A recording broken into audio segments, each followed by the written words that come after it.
Hört nicht auf mich.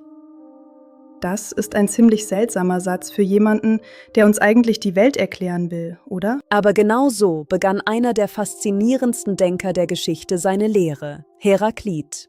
Er sagte, hört nicht auf mich, sondern auf den Logos. Dann werdet ihr verstehen, alles ist eins. Willkommen zurück. Heute reisen wir rund 2500 Jahre in die Vergangenheit in die antike Stadt Ephesos. Wir treffen einen Mann, den man damals den Dunklen nannte, weil er in Rätseln sprach. Aber wenn wir seine Rätsel knacken, verstehen wir nicht nur, wie unsere Welt funktioniert, sondern auch, warum wir im Zeitalter von Google und künstlicher Intelligenz vielleicht dümmer sind, als wir denken. Bleibt dran! Heraklit wurde oft als arrogant bezeichnet, aber eigentlich war er extrem bescheiden. Er sagte nicht, ich habe die Wahrheit erfunden. Er sagte, die Wahrheit ist schon da draußen, wir müssen nur auf den sogenannten Logos hören. Aber was ist das? Im Griechischen bedeutet Logos Wort, Rede, aber auch Ordnung oder Zusammenhang. Stellt euch ein riesiges Puzzle vor. Wenn ihr nur auf ein einzelnes Puzzleteil starrt, seht ihr nur einen bunten Fleck. Der Logos ist die unsichtbare Bauanleitung, die zeigt, wie all diese Teile zu einem großen Bild zusammengehören.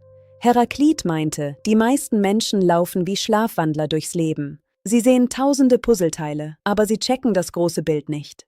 Warum ist es so schwer, diese Ordnung zu sehen? Heraklit sagt, die Natur liebt es, sich zu verbergen. Und das bringt uns zu seinem berühmtesten Gedanken, den ihr vielleicht schon mal gehört habt. Man steigt nicht zweimal in denselben Fluss.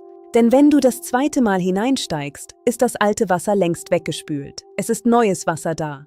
Ist es also ein anderer Fluss? Nein.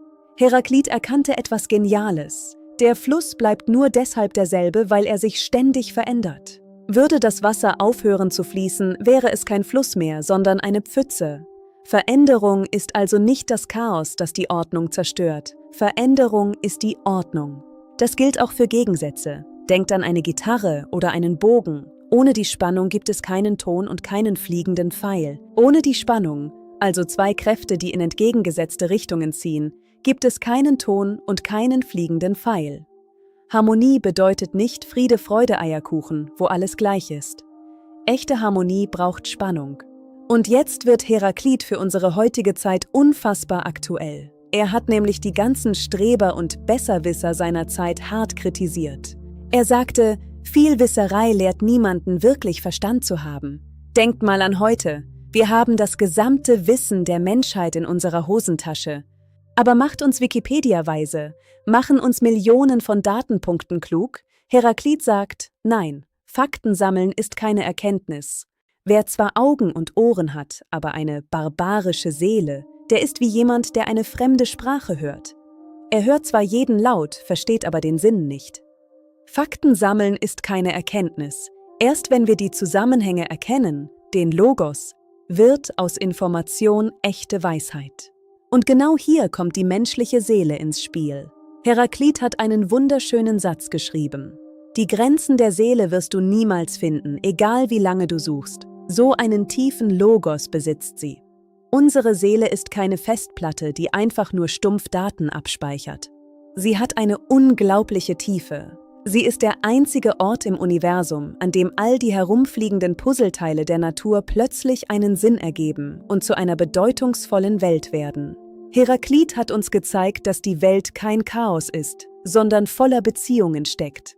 Aber was ist, wenn die wahre Ordnung gar nicht hier in unserer sichtbaren, fließenden Welt liegt? Was, wenn die echte Wahrheit in einer völlig anderen, unsichtbaren Dimension versteckt ist? Genau diese Frage hat ein paar Jahrzehnte später einen Mann namens Platon völlig umgehauen. Und wie Platon die Philosophie für immer verändert hat, das schauen wir uns im nächsten Video an.